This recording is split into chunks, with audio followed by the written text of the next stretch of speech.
जायो राधा माधव कुंज बिहारी।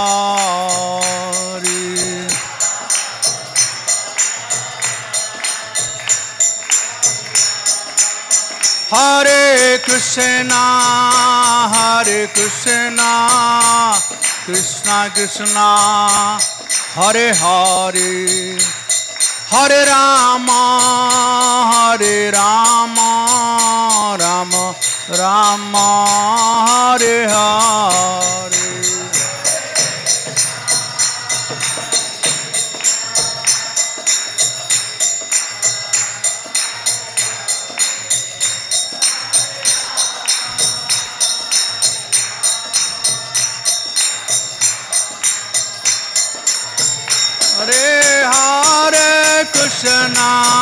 हरे कृष्णा कृष्णा कृष्णा हरे हरे, हरे राम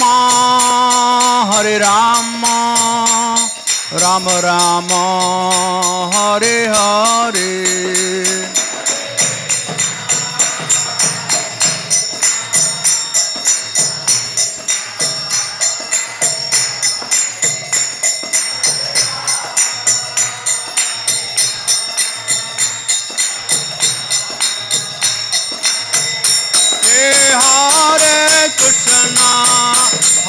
कृष्णा कृष्णा कृष्णा हरे हरे, हरे राम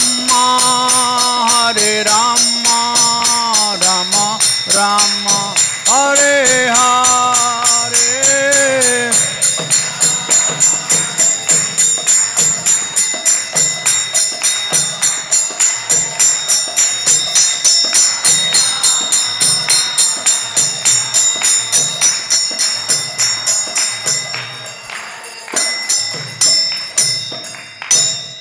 जय ओम विष्णुपाद परमहंस राजकाचार्य स्वान श्री भक्ति वेदांत स्वामी प्रभुपाद की जय। जय ओम विष्णुपादिता पृष्ठ भक्ति सिद्धांत सरस्वती गोस्वामी श्रील प्रभुपाद की जय। अनंत कोटि वैष्णव वृंद की जय। नामचार श्रील हरिदास ठाकुर की जय। ग्रंथराज श्रीमद् भागवतम की जय। निताई गौर हरि परमानंदे। ओम नमो भगवते वासुदेवाय।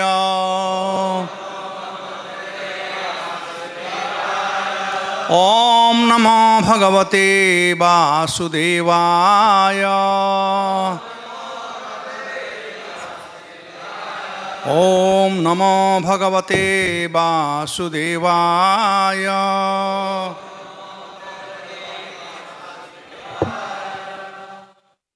तो आज हम लोग पढ़ेंगे भागवत महापुराण से 9वां स्कंध। तो ये 3 श्लोक है, लेकिन मैं एक ही श्लोक लूंगा। श्लोक संख्या 24। एक बार एक यात्री, कुछ लोग जा रहे थे ट्रेन में, चलते चलते गर्मी का दिन था, वो पंखा बंद हो गया।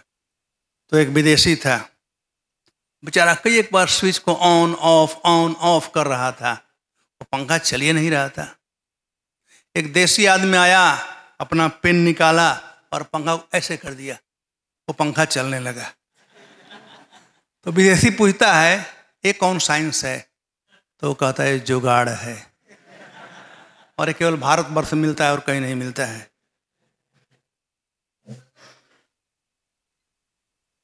चक्रम दक्षिण हस्ते अस्य पद्मकोशो अस्य पादयो इजे महाभिषेकेण सह अभिषिक्तः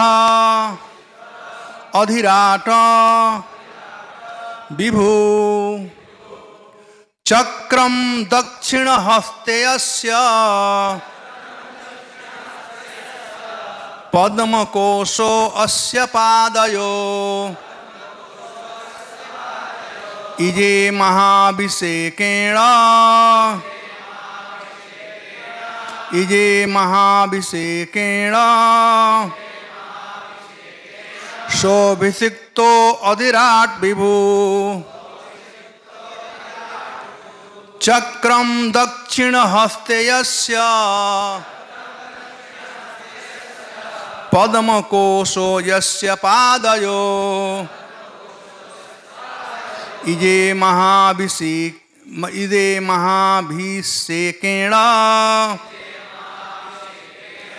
इजे महाअभिषेकेण सो अभिषिक्त अधिराट प्रभु सो अभिषिक्त अधिराट विभु चक्रम दक्षिण हस्ते यस्य पद्मकोशो यस्य पादयो इजे महाभिषेकेण सो अभिषक्तो अधिराट विभु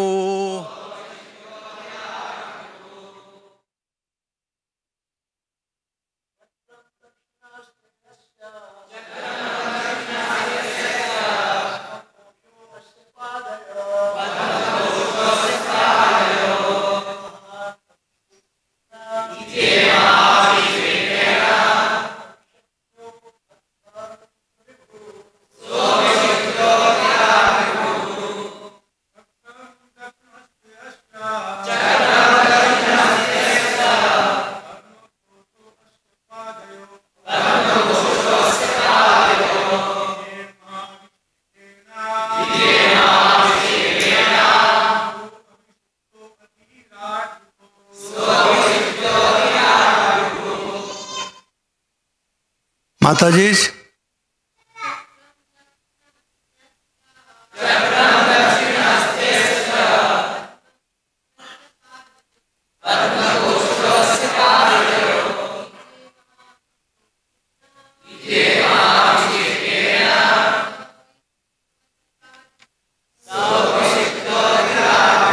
चक्रम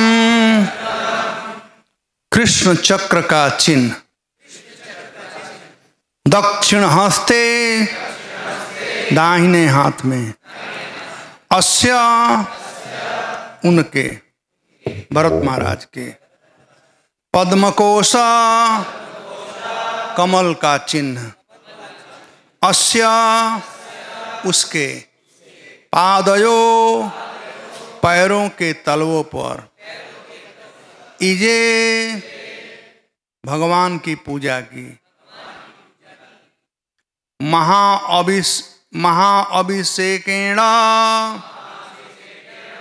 विशाल वैदिक अनुष्ठान द्वारा सह व भरत अभिषिक्त पदोन्नत किया गया अधिराट शासक के सर्वोच्च पद पर सम्राट के पद पर विभु स्वामी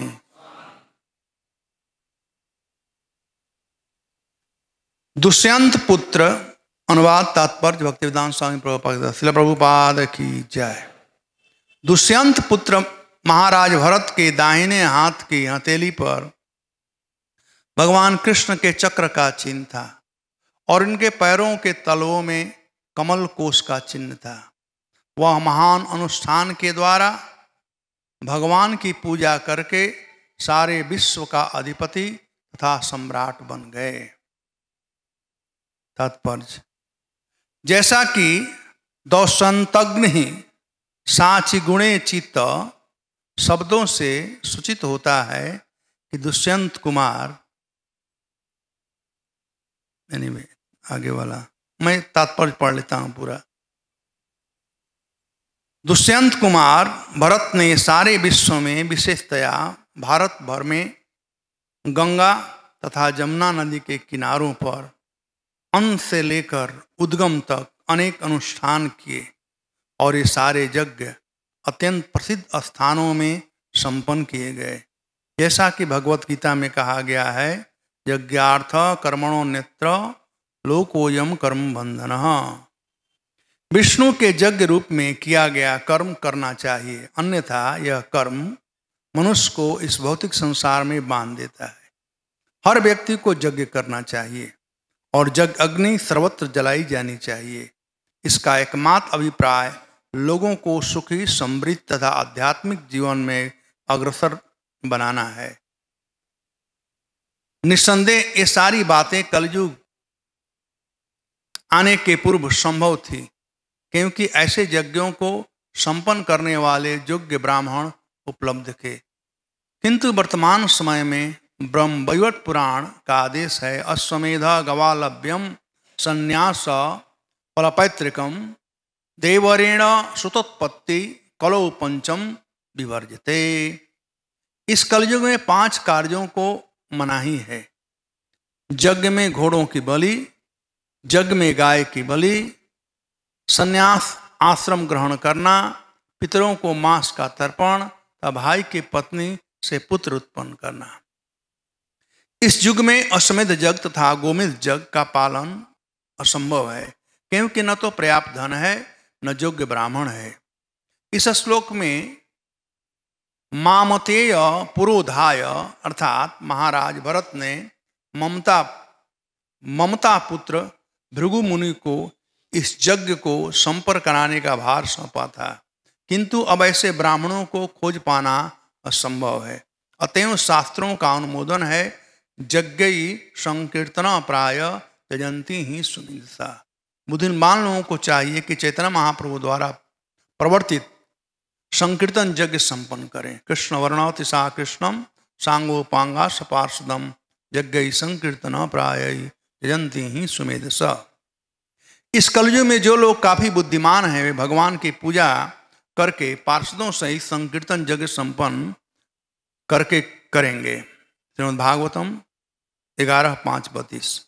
यज्ञ को संपन्न होने ही चाहिए, अन्यथा लोग पाप कर्मों में फंसकर काफी कष्ट भोगेंगे। इसलिए कृष्ण भावनामृत आंदोलन ने विश्व भर में हरे कृष्ण कीर्तन का प्रचार करने का बीड़ा उठाया है। यह हरे कृष्ण आंदोलन भी यज्ञ है, किंतु उसमें साज सामग्री तथा योग ब्राह्मण जुटाने का कष्ट नहीं उठाना पड़ता। यह सामूहिक कीर्तन कभी भी और कहीं भी किया जा सकता है। यदि किसी तरह लोग एकत्र हो जाएं और उन्हें हरे कृष्ण हरे राम कीर्तन करने के लिए प्रेरित किया जा सके तो यज्ञ का सारा प्रयोजन पूरा हो जाएगा। यज्ञ का पहला प्रयोजन है प्रचुर वर्षा हो, अन्यथा पर्याप्त अन्न उत्पन्न नहीं होगा। अन्नाद भवन्ति भूतानि पर्जन्याद अन्न संभव। हमारी सारी आवश्यक वस्तुएं एकमात्र वर्षा से उत्पन्न होती है। कामम बर्वर्ष पर्जन्य, और धरती सभी आवश्यकताओं का मूल स्रोत है। सर्व कामो दुधामहि। अतएव निष्कर्ष यह है कि इस कलयुग में विश्व भर के लोगों को जीवन के 4 पापों से बचना चाहिए। ये हैं अवैध यौन संबंध, मांसाहार, नशा तथा दुष्क्रीड़ा। उन्हें शुद्ध अवस्था में हरे कृष्ण महामंत्र के कीर्तन का सरल यज्ञ संपन्न करना चाहिए।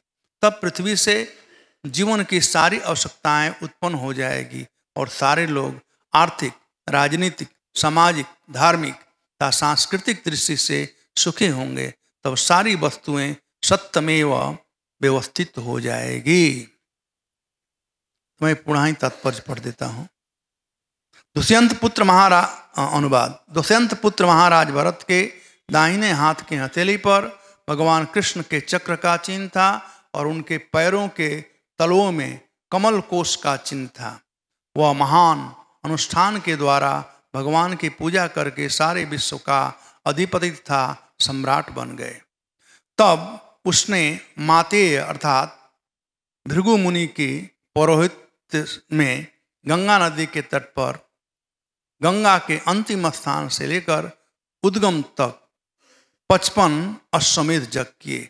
इसी तरह जमुना नदी के तट पर प्रयाग के संगम से लेकर उद्गम स्थान तक 78 अश्वमेध यज्ञ किए।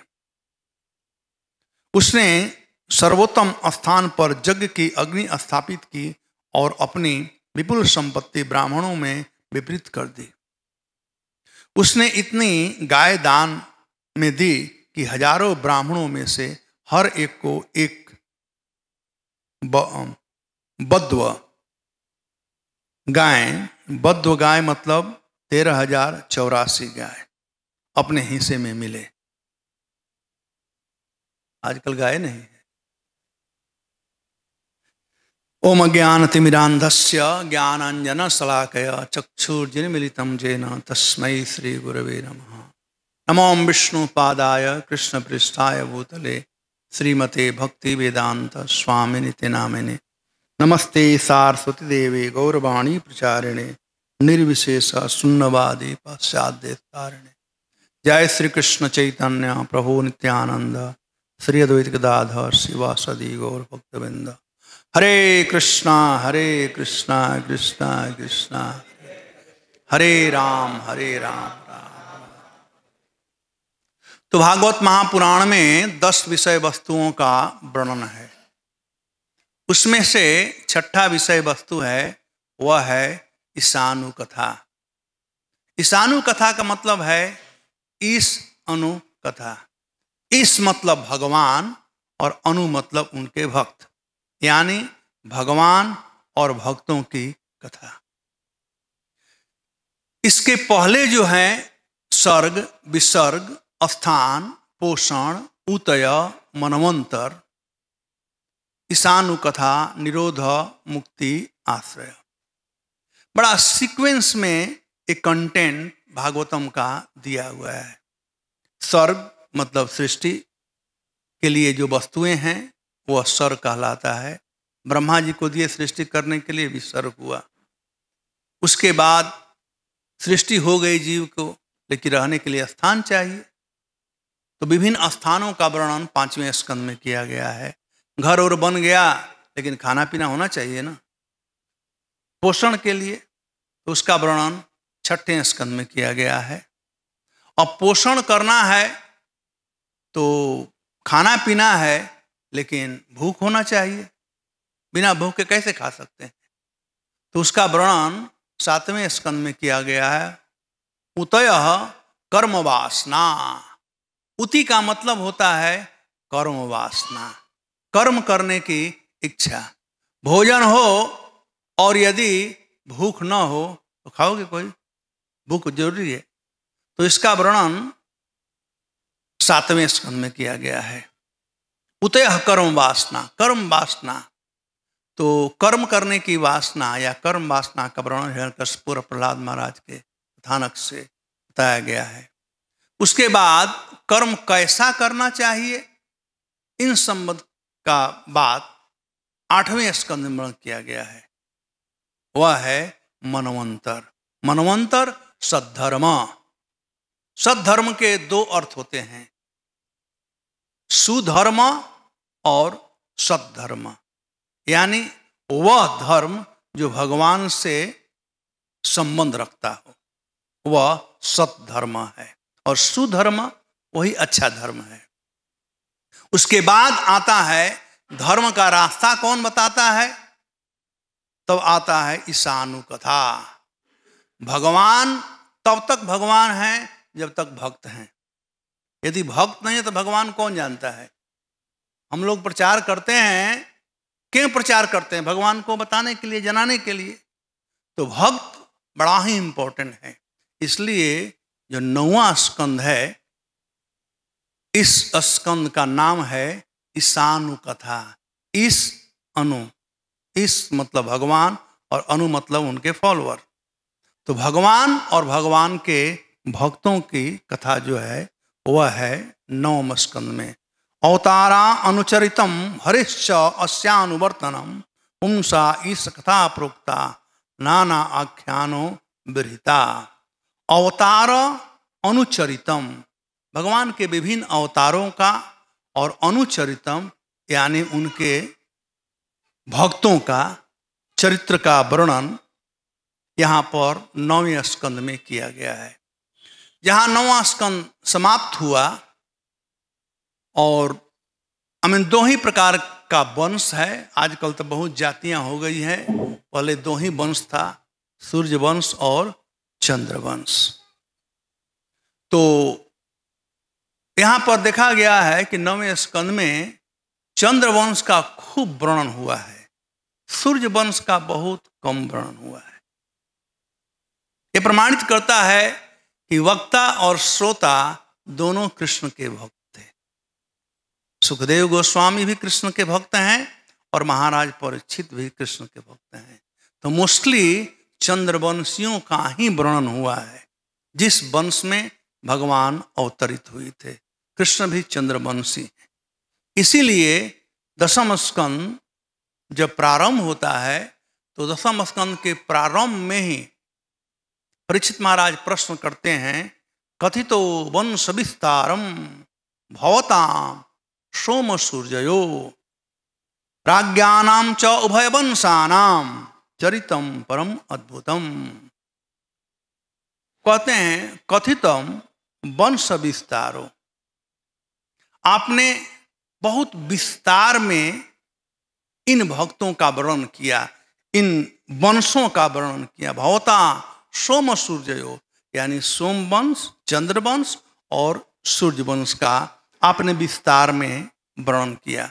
कोई प्रश्न कर सकता है कि परीक्षित महाराज तो मरने वाले थे, वो तो सुनना चाहते थे कि म्रियमाण व्यक्ति को क्या करना चाहिए, अंतिम समय क्या करना चाहिए, यही उनका प्रश्न था। तो इन राजाओं का कथा सुनने से क्या फायदा।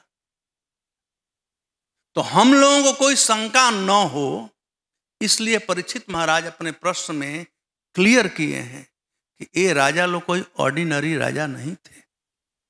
राज्ञानाम च उभय वंशानाम, ये दोनों राजा जो थे, दोनों वंश के राजा थे, ये कोई राजा नहीं थे, ये भगवान के महान भक्त थे।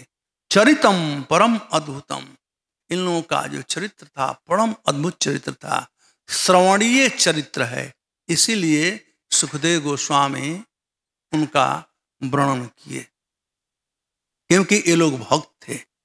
तो भक्त और भगवान दोनों के चरित्रों को सुन करके ही हम कलि कलमश से पार हो सकते हैं। या जो व्यक्ति आनंद चाहता है, शांति चाहता है, उसे चाहिए भगवान। जय श्री श्री राधा मदन मोहन भगवान की जय, कृष्ण बलराम की जय, जगन्नाथ बलदेव सुभद्रा की जय, नरसिंह भगवान की जय, गौरनिताय की जय, श्रील प्रभुपाद की जय। तो भगवान और भगवान के भक्तों का चरित्र सुनना चाहिए। अब हम जिस भक्त का चरित्र सुनने जा रहे हैं उसके विषय में थोड़ा सुनना चाहिए। जिससे सुनने जा रहे हैं उसके विषय में, या जिसके विषय में सुनने जा रहे हैं। तो जैसे कभी कभी रूप गोस्वामी का उपदेश हम सुनते हैं, तो सुनने से पहले रूप गोस्वामी का जीवनी सुन लेना चाहिए। वैसे ही भरत महाराज का यहाँ पर है, तो उनके विषय में हम लोगों को सुनना चाहिए।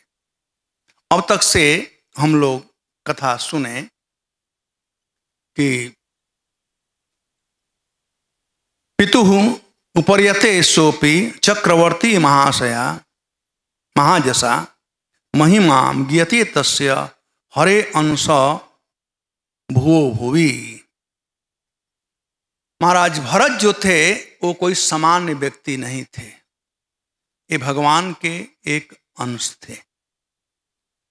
भगवान का 6 रूप में अवतार होता है। भगवान यहाँ पर आते हैं लीला करने के लिए, तो लीला अवतार। उसके बाद पुरुषावतार। पुरुषावतार में 3 रूप से कारणोदकशाही विष्णु, गर्भोदकशाही विष्णु और क्षीरोदकशाही विष्णु। कारणोदकशाही विष्णु का काम है सृष्टि में जो वस्तुएं चाहिए उसका निर्माण करना। गर्भोदकशाही से ब्रह्मा जी उत्पन्न होते हैं और क्षीरोदक साई विष्णु का दो काम है। हम लोगों के हृदय में परमात्मा के रूप में निवास करते हैं और सृष्टि का पालन करते हैं। तो इनका वर्णन है पुरुषावतार, उसके बाद क्या है? लीलावतार, पुरुषावतार, गुणावतार, मनवंतरावतार, जुगावतार और शक्त्यावेशावतार। तो उसमें से जीवों को कभी कभी शक्ति प्रदान भगवान करते हैं। तो उसी में से ये भरत महाराज जो हैं वो भी शक्त्यावेशावतार है। इनका पहचान क्या है कि ये शक्त्यावेशावतार हैं, उसका वर्णन इस श्लोक में किया गया है। चक्रम दक्षिण हस्ते अस्य, जिनके राइट हैंड में यहाँ पर चक्र का, भगवान सुदर्शन का चक्र यानी सुदर्शन चक्र का छाप हो, निशाना हो। अस्य पद्म कोशो अस्य पादयो, और उनके चरणों में हो कमल का निशान। ऐसे कहा गया है कि जस्य प्रहितम चक्रम अंश स परमेष्ठिनः पादयोर अरविंद च तम वै मेने हरे कलाम। यस्य प्रतिहितम चक्रम, जिसके हाथ पर चक्र का निशान हो, अंश सह परमेष्टिना, वह व्यक्ति परमेष्टि यानी भगवान का वह अंश है। दूसरा पादयो अरविंदश्च, जिसके चरण कमलों में कमल का चिन्ह हो, और च मतलब अन्य भी। तम वै मैंने हरे कलाम, उसको मैं मानता हूं कि भगवान हरि का वह एक अंश है। भागवतम के प्रथम स्कंद के 3 अध्याय में विभिन्न अवतारों का वर्णन करने के बाद सत गोस्वामी कहते हैं, एते चांस कला पुंस कृष्णस्तु भगवान स्वयं। अब तक से जितना लोगों का वर्णन किया, ये तो या तो भगवान के अंश हैं और नहीं तो कला है। तो ये भगवान के अंश के रूप में आए थे भरत जी। इजे महा अभिषेकेण सोऽभिषिक्तो अधिराट विभु, उन्हें विराट अधिराट यानी सम्राट का पदवी मिला। वे सर्व सामर्थ थे और जब उनके पिता का देहांत हो गया तब उनको अभिषिक्त किया गया, महाअभिषेक हुआ, और इस प्रकार से वे भरत जी सम्राट भरत हुए। महाराज भरत का जो कथा है इसका वर्णन महाभारत में किया गया है, पद्म पुराण में किया गया है, भागवतम में हम लोगों ने संक्षिप्त से सुना अब तक से। तो मैं आप लोगों को एक कथानक बताने का प्रयास करूंगा कि महाराज भरत दुष्यंत और शकुंतला के पुत्र थे। ये चंद्रवंशी राजा थे। एक समय की बात है, महाराज दुष्यंत आखेट के लिए बाहर निकले हुए थे। तो वे जंगल में कण्व ऋषि का आश्रम देखे। अब ऋषि का आश्रम देखते ही, जैसा कि बताया गया है कि ये जो राजा लोग थे, राज्ञाम चौभय वंशानाम चरितम परम अद्भुतम, ये राजा लोग समान नहीं थे, ये भगवान के भक्त थे। तो भगवान का भक्त जो होता है, जब देखता है कोई साधु महात्मा का आश्रम है, चाहे मंदिर है, तो नेचुरली वो जाता है भगवान को प्रणाम करने के लिए, साधुओं के पास जाता है साधुओं से कुछ सुनने के लिए। तो वैसे ही महाराज दुष्यंत एक भक्त भी थे। जब वे कण्व ऋषि का आश्रम देखे तो वहां पर गए और ऋषि को प्रणाम करने के लिए, ऋषि से कुछ सुनने के लिए वहां जाकर के बेल बजाए। आजकल तो वही समझ में आ गया ना। वहां पर उनको बुलाए कण्व ऋषि को, लेकिन बहुत पुकारे, कोई आवाज नहीं आया। तो कुछ समय के बाद एक बड़ी ही सुंदरी लड़की उस आश्रम से बाहर निकली और महाराज शांतनु ज्यों ही उस लड़की को देखे, आजकल के भाषा में वे अपना दिल दे बैठे, यानी उसको देख करके उससे मोहित हो गए। और वह लड़की उनका स्वागत की, कही कि आइए आपका स्वागत है, आप देखने में तो राजा लगते हैं, आप आइए आपका स्वागत है।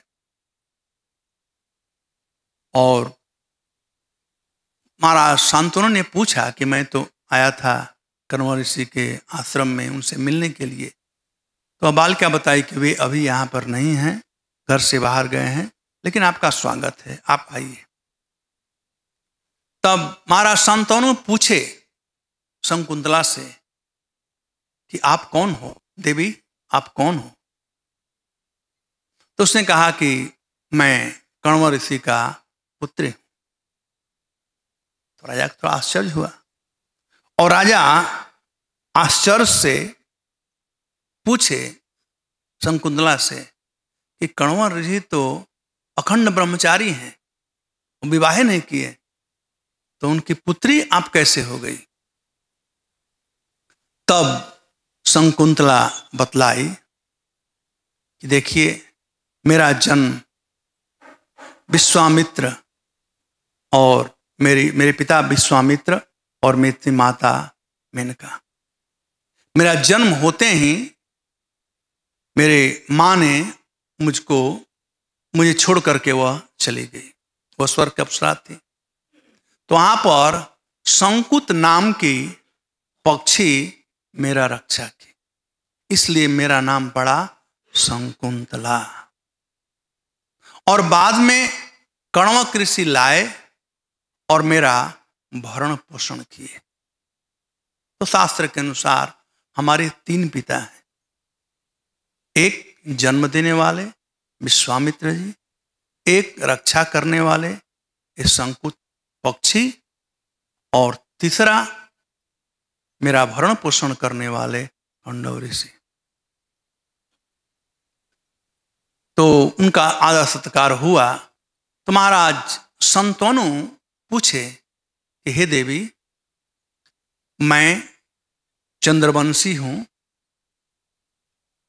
और आज तक मेरा हृदय अनायास ही किसी पराय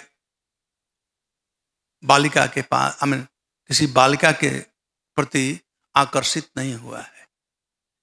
अब ये प्रस्तावना रखे कि मेरा मन आपके प्रति आकर्षित है और मैं आपसे विवाह करना चाहता हूं। तो शकुंतला का भी मन उनके प्रति आकर्षित हो गया था। तो वे लोग वहां पर गंधर्व रीति से विवाह किए और इस प्रकार से वहां पर निवास करते थे, विभिन्न प्रकार जगहों पर जाकर के खेलते थे। और महाराज शांतनु दुष्यंत बड़े ही प्रतापी राजा थे और सहवास किए शकुंतला से, जिसके परिणाम स्वरूप शकुंतला गर्भवती हो गई। अब कुछ समय के बाद महाराज दुष्यंत को हस्तिनापुर जाना पड़ा। ऐसे वे ले जा सकते थे शकुंतला को, ये राजाओं के लिए कोई बड़ा बात नहीं था। जैसे महाराज पांडु गए थे और माद्री को लेकर के आ गए, तो अभी तो इनका विवाह भी नहीं हुआ था, तो ले जा सकते थे। लेकिन फिर भी जब तक से पिता विदाई न करे तो घर से कन्या बाहर नहीं निकलती है। आजकल तो पिता लोग विदाई करते हैं होटलों से, पहले होटल से विदाई नहीं होता था हैं? आजकल शादी होता है घर से नहीं होता है, बाहर से होता है, पहले घर से होता था। और जो कन्या का विवाह हो गया, पिता जब विदाई कर दिया, तो उसके बाद उसका पूरा जीवन ससुराल में रहेगा। मृत्यु के समय ही उसका शरीर उस घर से बाहर निकलता था। खैर, भारतवर्ष में हम बातें कर सकते हैं क्योंकि वैदिक संस्कृति, विदेश में लोग समझ ही नहीं पाएंगे इस बात को। एनीवे, तो महाराज दुष्यंत ने कहा कि आपके पिता घर पर नहीं हैं, तो मैं कालांतर में जब वे आ जाएंगे तो हम आपको यहाँ से सम्मान के साथ में ले चलेंगे। शकुंतला बड़ी प्रसन्न थी क्योंकि हस्तिनापुर की महारानी बन गई थी एक तरह से। तो जब जा रहे थे राजा, तो अपना मुद्रिका शकुंतला को दिए यादगारी के रूप में, क्योंकि जब विवाह हो गया था, भले ही गंधर्व रूप से विवाह हुआ था, 8 प्रकार से विवाह होते हैं, ब्रह्म विवाह प्रथम विवाह है, ऐसे ऐसे, उसमें से राक्षस विवाह भी है, प्रेत विवाह भी है, और उसी प्रकार से गंधर्व विवाह भी है। तो विवाह हो गया था, वो उनकी पत्नी थी, तो उनका रक्षा करना सब प्रकार से महाराज शंतनु का धर्म था। दुष्यंत में शंतनु के बार बार बोल रहा हूँ, वो भी ऐसे ही कुछ हुआ था।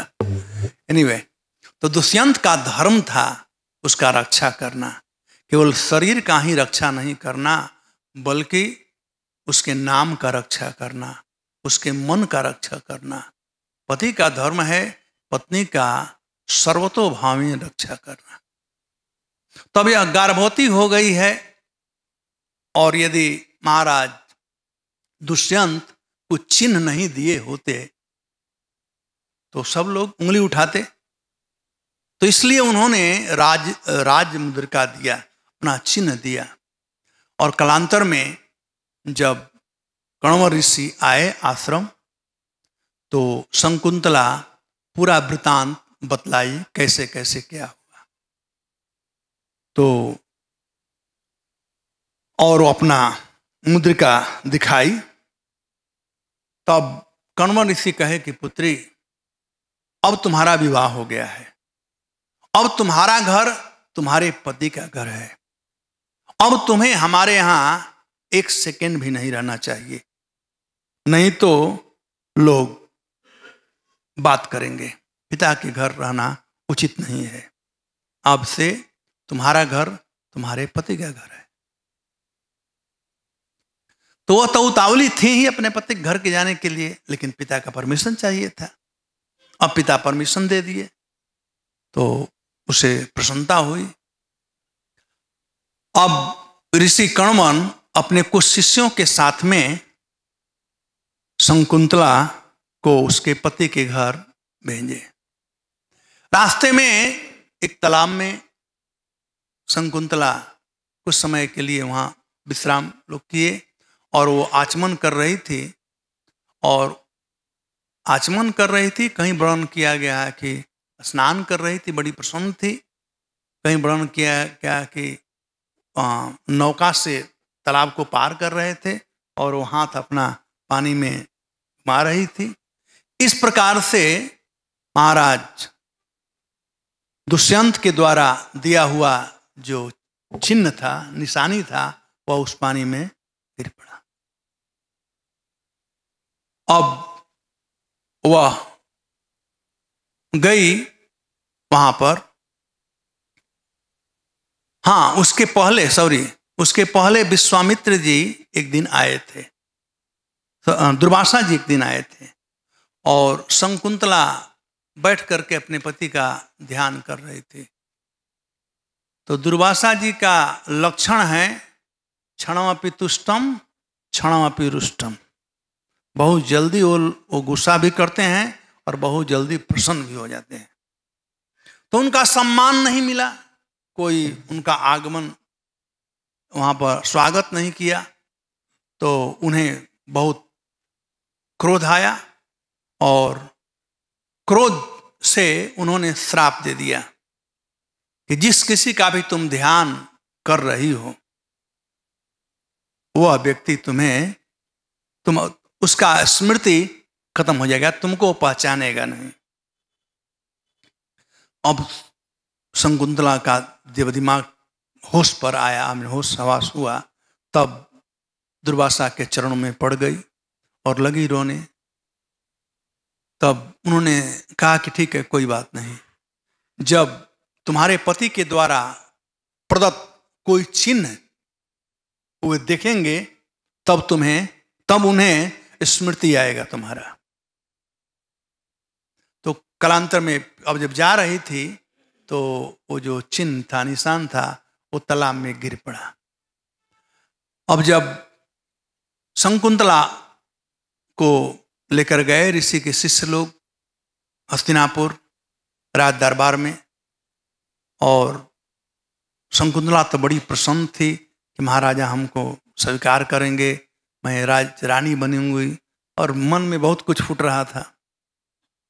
तब तक से महाराज दुष्यंत सब वहां पर लोग थे, सबके सामने शकुंतला को बुरा भला कहने लगे कि तुम कुलटी हो, इन्हें पता नहीं किसके द्वारा तुम गर्भ धारण की हो और हमारे सिर पर ठोकना चाहती हो कि मैं आपका पत्नी हूं। तो इस प्रकार से उसे इंसल्ट कर रहे थे और मेनका के द्वारा यह इंसल्ट सहा नहीं गया। उसके पुत्री का इंसल्ट हो रहा था, बहुत आवाज हुआ और सब लोग मानो विक्षिप्त हो गए, और मेनका आई और शकुंतला को लेकर के वहां से चली गई। वह मेनका शकुंतला को ले जा करके और कश्यप मुनि के आश्रम में धरोहर के रूप में रखी। शकुंतला अब कश्यप मुनि के आश्रम में रहने लगी। कालांतर में उन्हें एक पुत्र रत्न की प्राप्ति हुई। उनका नाम पहले का कुछ और था, मैं भूल रहा हूं, और बचपन से ही वह बालक होनहार बालक था, जैसा कि यहां पर वर्णन किया गया है।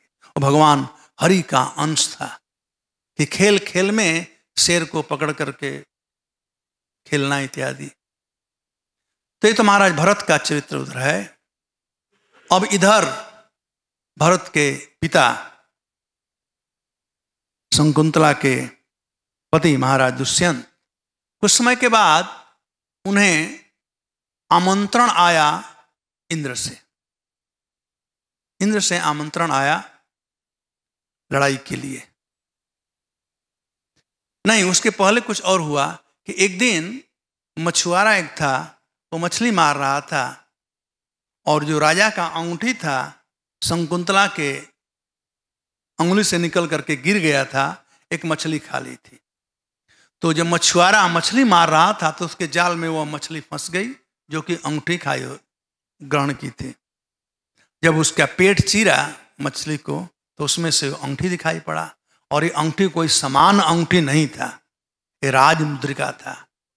तो उसे थोड़ा भय भी हुआ, और दूसरा वह ये राजमुद्रिका देख करके वो सीधे महाराज दुष्यंत के पास गया और उन्हें यह राजमुद्रिका प्रस्तुत किया। और जो ही महाराज दुष्यंत राजमुद्रिका देखे उन्हें तुरंत स्मृति आ गई उनके पत्नी शकुंतला का।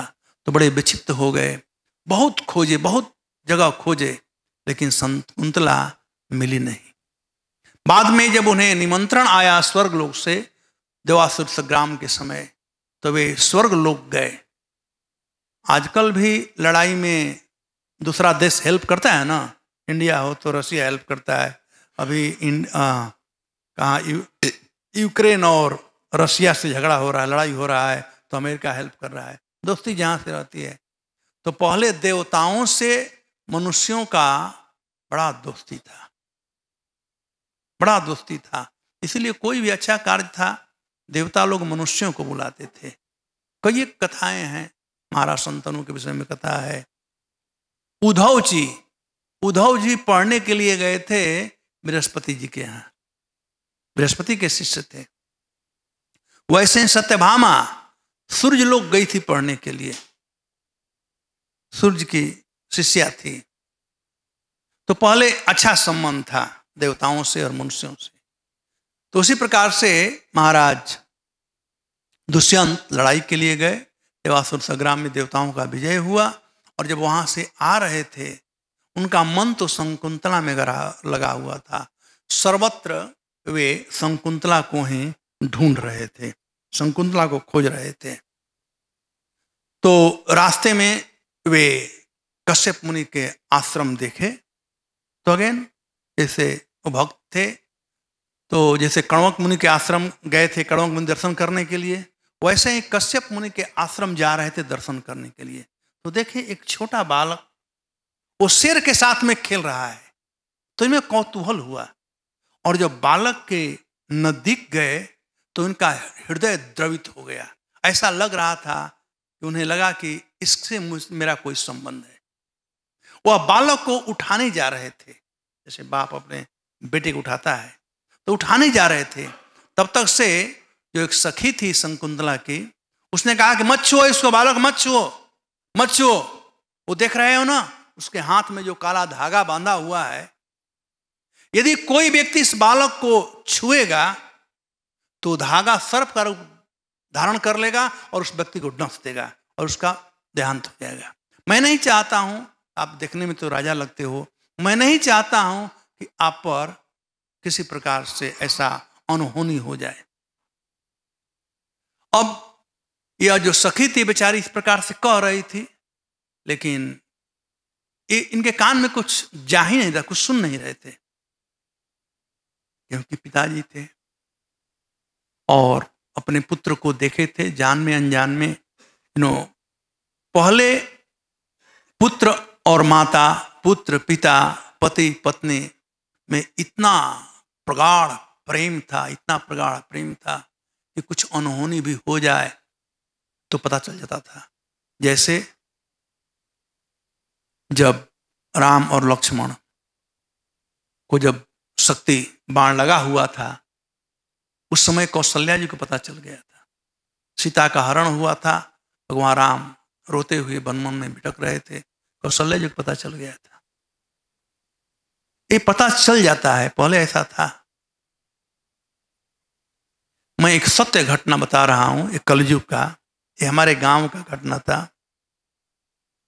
एक बार एक मछली मारने वाले, हमारे यहाँ लोग बीन कहते हैं मछुआरे को, तो उसकी वाइफ घर में खाना बना रही थी, शाम का समय था, वो नदी में मछली मारने गया था और रात को जाड़ा का दिन था, तो कोई कुछ उसके दुश्मन भी होंगे, तो उसको मार करके, गला दबा करके मार करके नदी में डाल दिए थे।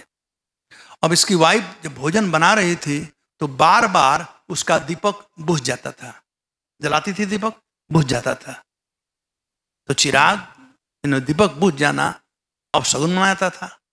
वो समझ गई कि मेरे पति अब नहीं रहे और लगी रोने, खूब रो रही थी। सब लोग आए तो हम लोग भी गए, तो बताइए ऐसा हुआ। तो गांव के कई लोग गए पता लगाने के लिए। वो बताई को तो मछली मारने के लिए गए थे, मैं भी कर 10-12 साल का था, तो मैं भी चला गया और श्योर एनफ नदी में उसका लाश पड़ा हुआ था। तो कैसा सूचना का विभिन्न तरीका था। दीपक बुझ गया तो समझ गई मेरे पति ने। आजकल दीपक बुझ जाए तो माता जी लोग उसमें लालटेन का वो डाल देंगी ताकि बुझना। आजकल दीपक होता ही नहीं है, तो लाइट है, दीपक कहाँ है, पति मरे या कुछ भी करे पता ही नहीं चलेगा। लाइट है ना, स्विच ऑन करो, थोड़ा स्विच ऑफ हो जाएगा, बिजली भी नहीं जाएगी। एनीवे, तो भरत जी के पिता जो दुष्यंत थे, उनके हृदय में यह था कि वो सखी कह रही थी कि यदि बालक को स्पर्श करोगे तो काला धागा जो है सर्प बन करके आपको डस देगा। कुछ नहीं सुने, वे जा करके और अपने पुत्र को ज्यों ही उठाए, वो काला धागा था वो टूट करके गिर पड़ा। अब शकुंतला के सखी को यह पता था कि जिसके स्पर्श से भरत के हाथ का जो धागा टूट कर गिर जाएगा वही उसका पिता होगा। वो जा करके तुरंत शकुंतला को सब सूचना दी और बाद में शकुंतला आई और ज्यों ही शकुंतला को महाराज दुष्यंत देखे, भाव विभोर हो गए और विभिन्न प्रकार से शकुंतला से क्षमा याचना करने लगे कि मैंने आपका बड़ा ही अपमान किया, जो नहीं कहना चाहिए वह कह दिया, मेरे दिमाग में क्या हो गया था। कुछ भी हो, and is well all is well, जो हो गया, अब क्या करने से।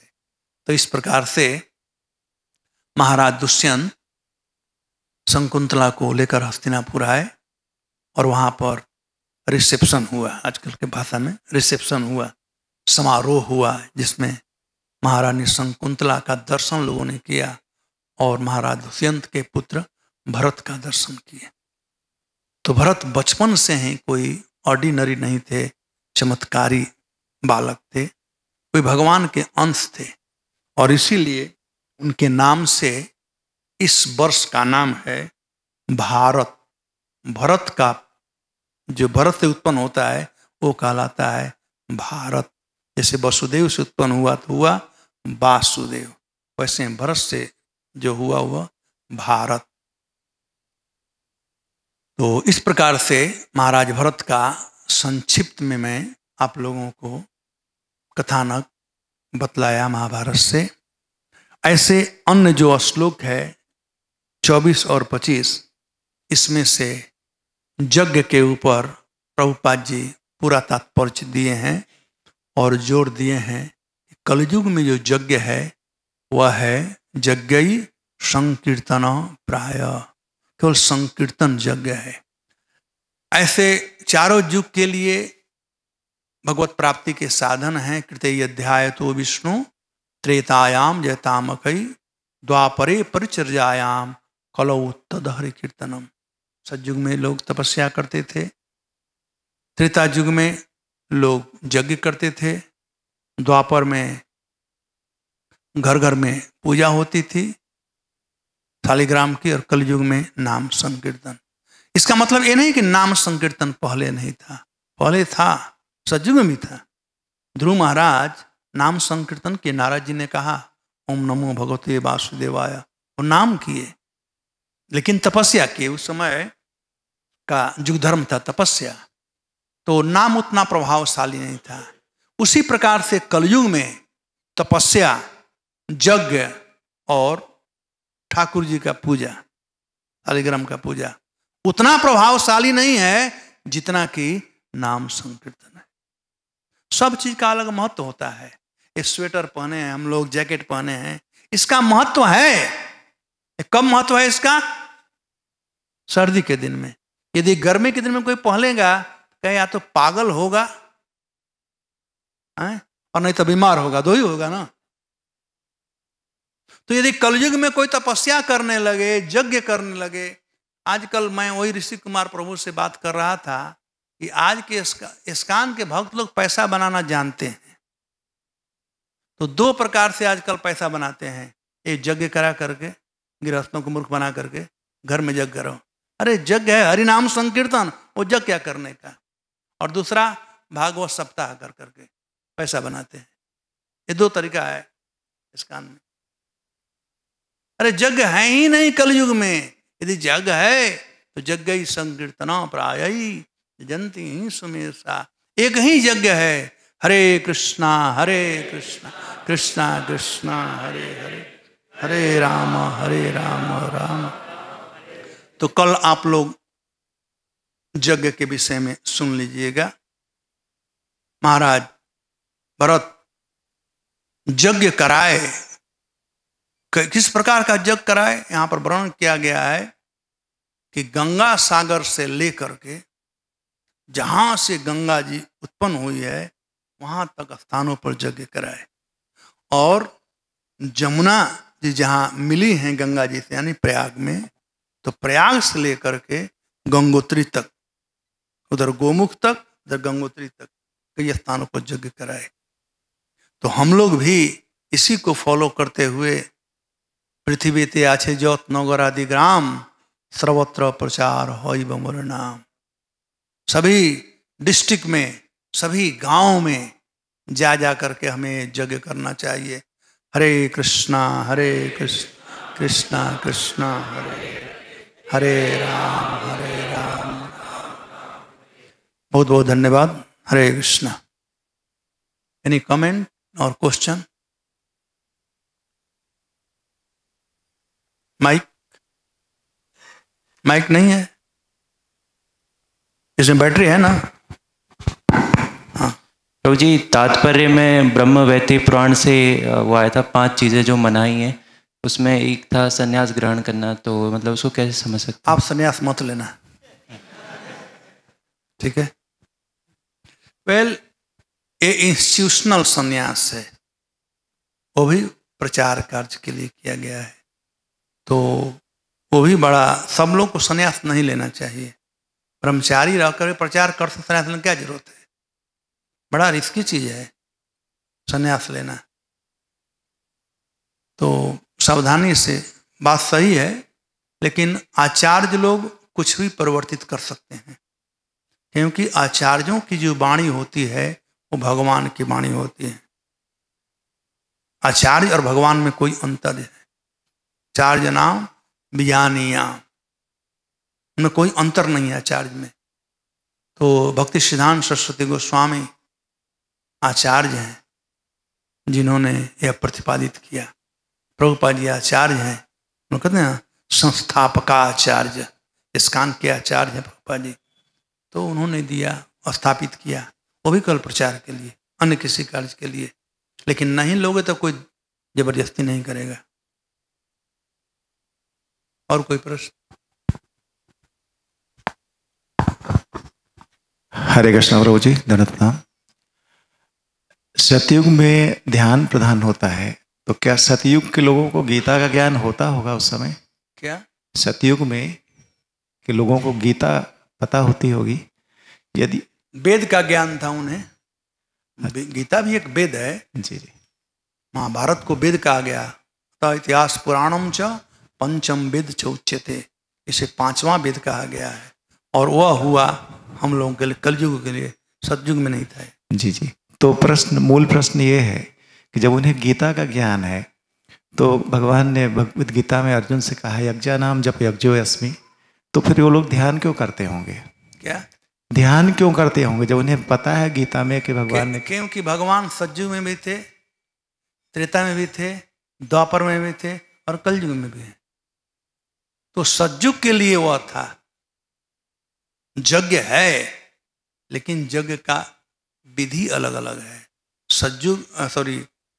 त्रेता युग में यज्ञ था, उसका विधि अलग था, और कलयुग में जो यज्ञ है उसका विधि अलग है।